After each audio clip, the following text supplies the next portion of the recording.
Olá, paz do Senhor, tudo bem? Aqui é o pastor Sérgio Barros. Estamos aqui, como sempre, após mais um dia de caminhada, gravando o nosso vídeo devocional para você. Fique conosco e assista mais esse vídeo aqui do nosso canal.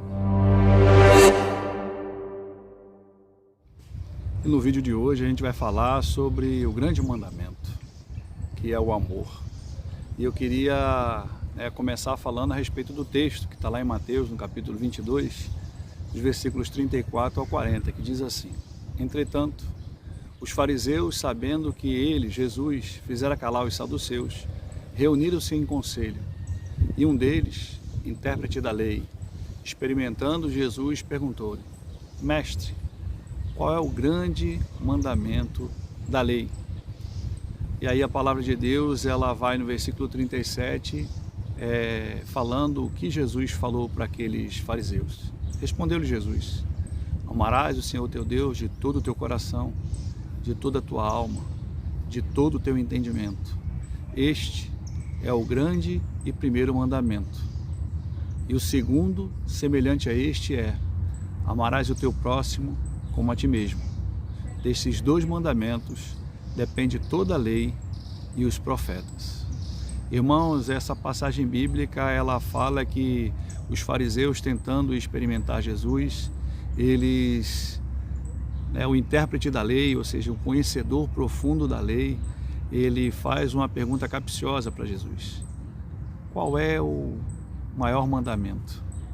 E Jesus, ele resume toda a lei, os 10 mandamentos da lei e todos os 613 artigos da lei mosaica. Jesus, ele converge todos eles para o amor. E ele fala: o primeiro mandamento é este: amarás o Senhor teu Deus de todo o teu coração, de toda a tua força, de todo o teu entendimento. Ou seja, é do nosso coração onde vêm as nossas emoções, é do nosso entendimento, da nossa mente que vêm os nossos pensamentos. Então Jesus, ele fala: olha só, nós devemos amar o Senhor não de forma irracional, mas nós devemos amar o Senhor com os nossos sentimentos, com as nossas emoções, mas nós também devemos amar o Senhor com o nosso racional. A fé, irmãos, não é cega. A fé, ela é necessária, porque a palavra de Deus diz: sem fé é impossível agradar a Deus. E a fé, ela é extremamente necessária. Mas chegará um dia em que nós não precisaremos mais da fé. Mas o amor, ele durará para sempre. E é isso que Jesus, ele destaca em relação aos dois grandes mandamentos: amar a Deus e amar ao próximo. Ele diz assim: desses dois mandamentos depende toda a lei e os profetas. E aí, irmãos, quando nós falamos de amor, é inevitável vir à nossa mente 1 Coríntios capítulo 13. E Paulo diz em 1 Coríntios capítulo 13, a partir do versículo 1: ainda que eu fale a língua dos homens e dos anjos, se não tiver amor, serei como um bronze que soa, ou como um símbolo que retina. Ainda que eu tenha o dom de profetizar e conheça todos os mistérios, toda a ciência, ainda que eu tenha tamanha fé a ponto de transportar montes, se não tiver amor, nada disso serei.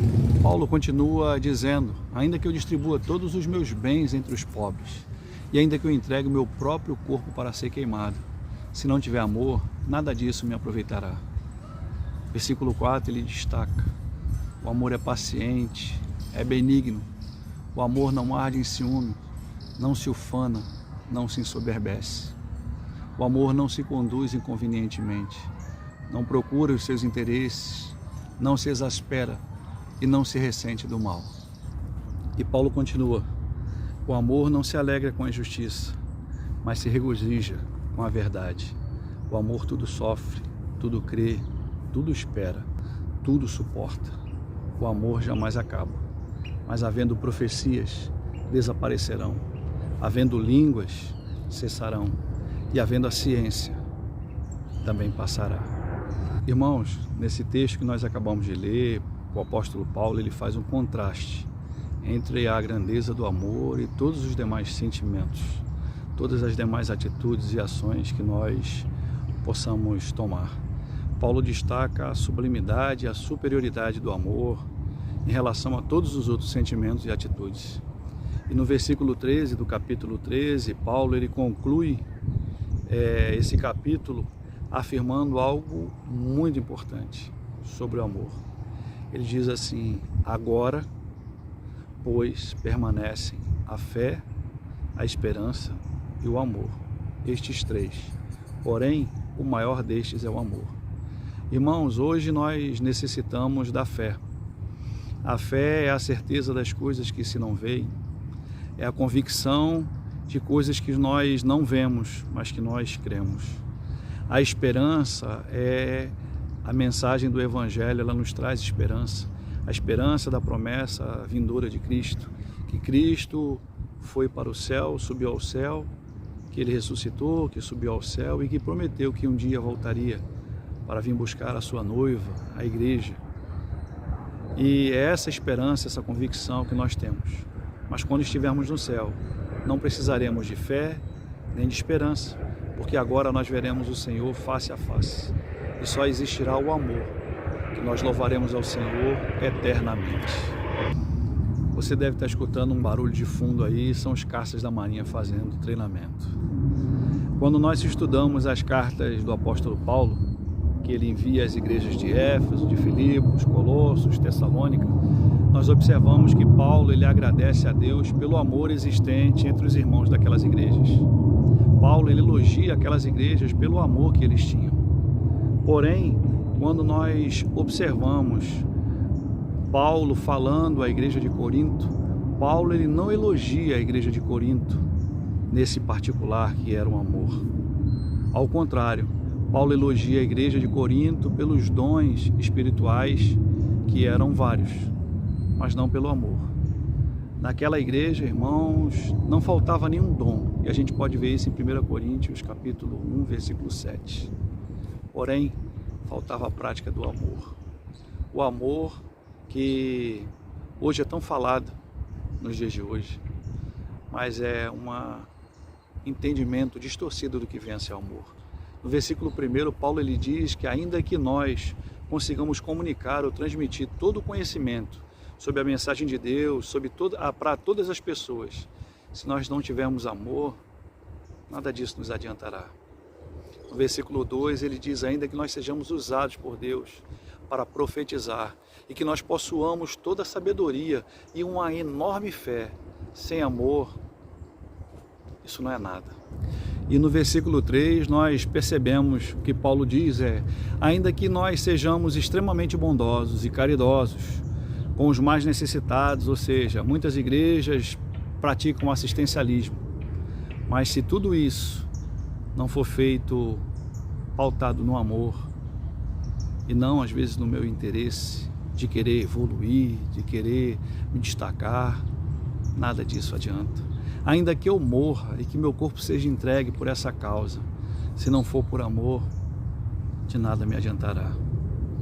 Nos versículos 4 ao versículo 8, Paulo ele fala como deve se comportar aquele que ama de verdade. No versículo 4 ele diz que o amor é paciente, é benigno. E no versículo 7 Paulo destaca que o amor tudo sofre, tudo crê, tudo espera, tudo suporta. E ele encerra no versículo 8 dizendo que o amor jamais acaba. No filme Paulo, o Apóstolo de Cristo, tem algumas cenas memoráveis. E se você ainda não assistiu, eu recomendo que assista. Mas já vou destacando que esse filme ele não é um relato fiel, fidedigno das Escrituras. É um filme, mas de qualquer forma, nós devemos e podemos extrair bons ensinamentos dele. A palavra de Deus diz: examinai tudo e retei o que é bom. E nesse filme, o apóstolo Paulo, que ele destaca que o homem, o ser humano, vive por um punhado de água que escorre por suas mãos. É como se nós pegássemos o oceano e colocássemos a nossa mão para pegar água e vem apenas um punhado de água em nossas mãos. E logo aquela água começa a escorrer de nossas mãos. E ele diz que o homem vive por isso. E esse punhado de água que nós retiramos do oceano, que escorre por entre os dedos de nossas mãos, representa a nossa vida, curta e rápida. Mas ele diz que nós, os cristãos, nós não devemos viver por esse punhado de água que escorre por entre os dedos, mas nós vivemos por todo o resto da imensidão do mar, que representa a vida eterna. Irmãos, isso é tremendo, isso é fantástico, isso sintetiza realmente aquilo para o qual nós vivemos. Nós não vivemos com olhos para essa vida, mas na vida vindoura, no porvir. Eu também acho fantástico outra cena do filme onde ele destaca que existe um momento na vida do ser humano onde o próprio Cristo é quem olha para nós e estilhaça todas as nossas defesas. É Deus, irmãos, quem nos resgata, quem nos tira de um poço de perdição, de um tremendal de lama. E a partir desse momento, nós passamos a perceber que somos totalmente amados por Cristo. Meus irmãos, na verdade é Jesus quem nos convence do pecado, da justiça e do juízo. É Ele que nos leva seguro para junto deles. Eu acho fantástico uma passagem de Jeremias no capítulo 31, versículo 3, que diz algo fantástico. Diz o seguinte: de longe se me deixou ver o Senhor, dizendo, com amor eterno eu te amei, por isso, com benignidade eu te atraí. Em 1 Coríntios 13, no último versículo desse capítulo, versículo 13, Paulo ele encerra afirmando: agora, pois, permanece a fé, a esperança e o amor. Esses três, porém o maior destes é o amor. Em Colossenses, no capítulo 3, versículo 14, Paulo ele também destaca: acima de tudo isto, porém esteja o amor, que é o vínculo da perfeição. Irmãos, Paulo ele nos chama para nós vivermos um verdadeiro e desafiador amor em Cristo. Finalizando aqui esse vídeo, com esse barulhinho aqui das águas da lagoa, olhando para essa natureza maravilhosa, fruto do amor misericordioso e da bondade de Deus.